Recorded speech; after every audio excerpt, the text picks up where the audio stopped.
안녕하세요. 쭈니 약사입니다. 코로나 바이러스가 변이를 하며 기승을 부리고 있는 상황에서 첨단 의료 과학이 발전해 왔음에도 백신이나 치료제 하나 제대로 못 만드는 것을 보면 눈에도 보이지 않는 바이러스 앞에서 인간의 존재가 나약하기만 합니다. 오늘도 대부분의 사람들 몸 안에 잠복해 있는 바이러스 중에 수두 대상 바이러스가 일으키는 대상포진에 대해서 말씀드릴까 합니다. 대상포진과 헤르페스 구순염은 바이러스가 서로 사촌뻘이 되는 헤르페스 패밀리인데요. 면역이 떨어졌을 때 물집으로 나타나는 것은 서로 비슷하지만 증상이나 후유증, 나타나는 신체 부위나 모양은 조금 다릅니다. 단순 헤르페스 바이러스는 헤르페스 1형과 2형에 의한 것이고 대상포진은 헤르페스 3형으로 수두 대상 바이러스가 어렸을 때 앓은 후 특정 신경절 속에 숨어 있다가 면역력이 떨어질 때 신경에 인접한 피부에 바이러스성 감염을 일으키기 때문에 피부 질환이라기보다는 신경감기라고 말하기도 합니다.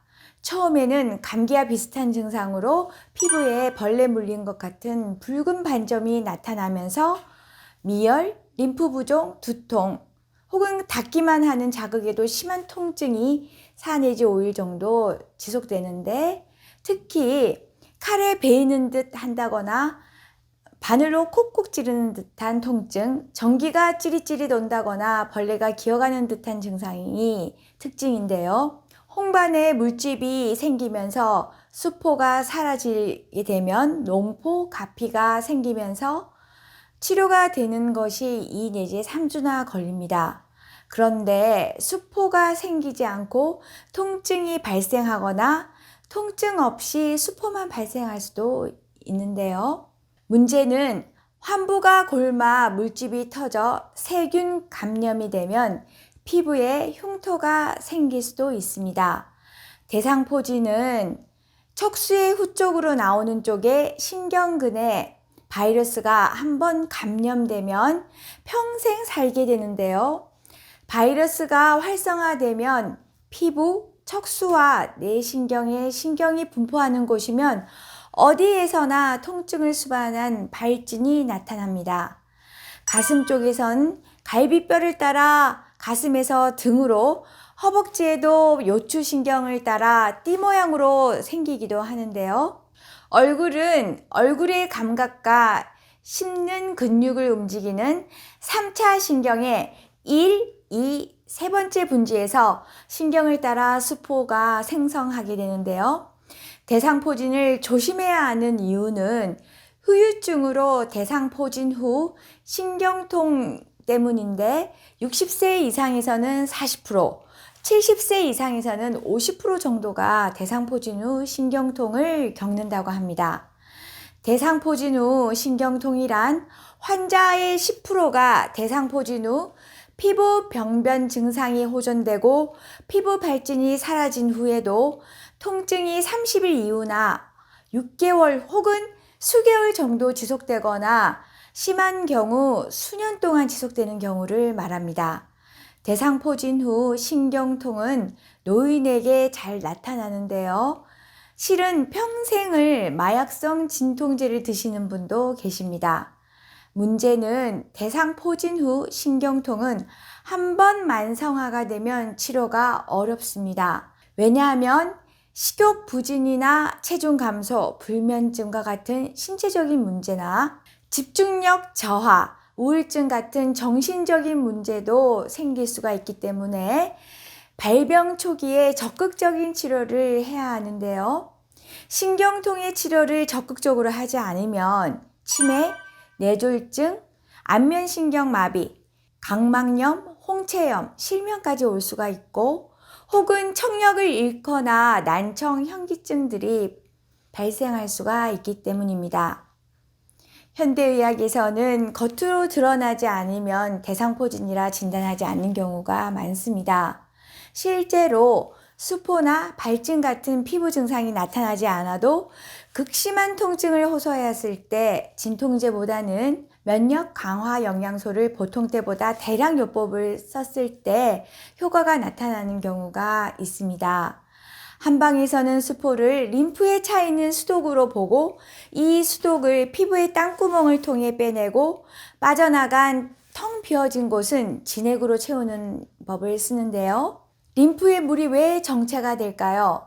그것은 외부로부터 바이러스의 침입 혹은 정신적인 스트레스 같은 자극을 받았을 때 건강한 사람이라면 이 자극을 훌훌 털어버릴 수 있지만 만약 몸의 기력이 너무 떨어져 있으면 폐가 위축이 되고 방광의 수분 대사 기능도 저하되어지면 물이 정체가 되고 우리 몸은 스스로 이 외부 자극을 이기기 위해 열을 내게 됩니다. 이 저항열이 때에 따라서는 통증, 부스럼, 가려움, 발진으로 나타나게 되는데요. 물의 정체는 피부의 수포로 나타나게 되고요. 물과 열의 정체로 나타나는 점에서 대상포진과 수족구가 다 똑같다고 볼 수가 있습니다. 변명은 다르지만 나타난 모습은 다 같아서 수족구에도 대상포진에도 같은 약을 쓴다는 점이 한방의 병을 바라보는 관점이기도 합니다. 그런데 대상포진이 초기에는 여러 가지 얼굴로 나타나서 늑간통, 요통으로도 오인이 되어 치료 시간을 놓치는 경우가 많은데요.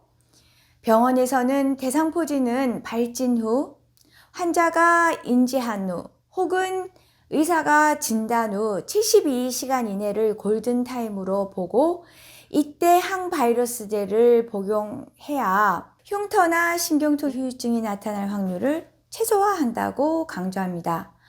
항바이러스제를 경구로 7 내지 10일 정도 복용하고 대상포진의 증상이 많이 심각할 때는 항바이러스 주사제를 맞기도 합니다.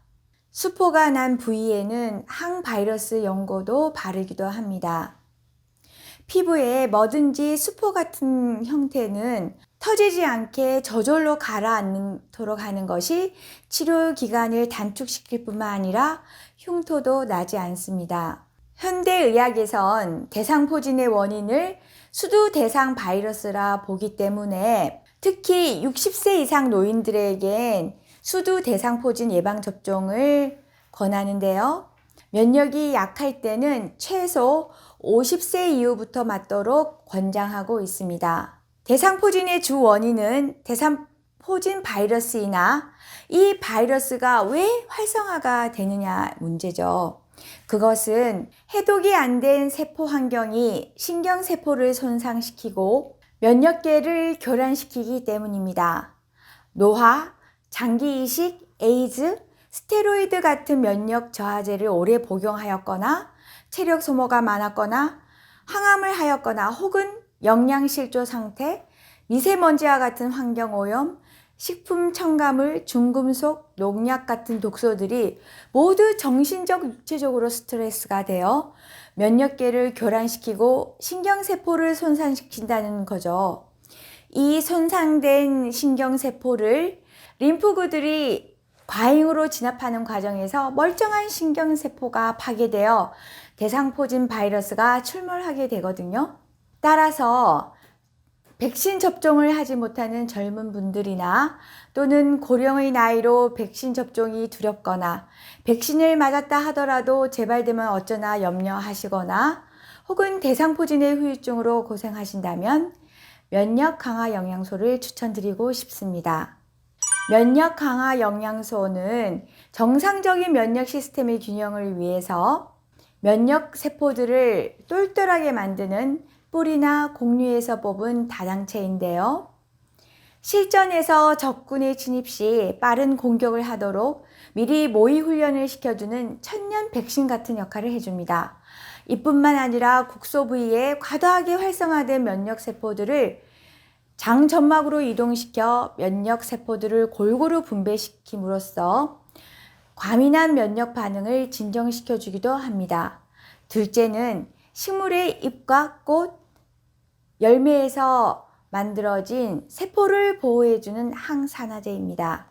바이러스 질환의 예방을 위해서는 자연 면역력이 답인데요. 자연 면역력이 발현되려면 첫 번째, 신경세포를 손상시키는 세포 환경을 해독하는 것이 우선되어야 하는데, 식물의 꽃, 잎, 열매에서 뽑은 플라보노이드인 항산화제가 도와줍니다. 해독하고 나서 혈류, 면역, 신경세포막의 재생을 위해서 식물의 씨앗에서 시로는 25도 이하에서 짠 기름인 불포화 지방산이 필요한데요. 그러고 보니 저도 변명은 달라도 바이러스 질환들에 늘 같은 면역 강화 영양소를 강조해 왔습니다. 코로나 시절 초기에 마스크 대란처럼 또 PCR 진단키트도 품절 대란입니다. 진단키트나 해열제를 사다 쟁여두시기보다는 자연 면역력을 획득하도록 우리 몸 안을 더 신경을 써주시는 게 어떨까 생각합니다. 오늘 저희 얘기는 여기까지입니다. 앞으로 더 유익한 이야기를 가지고 찾아뵙도록 하겠습니다.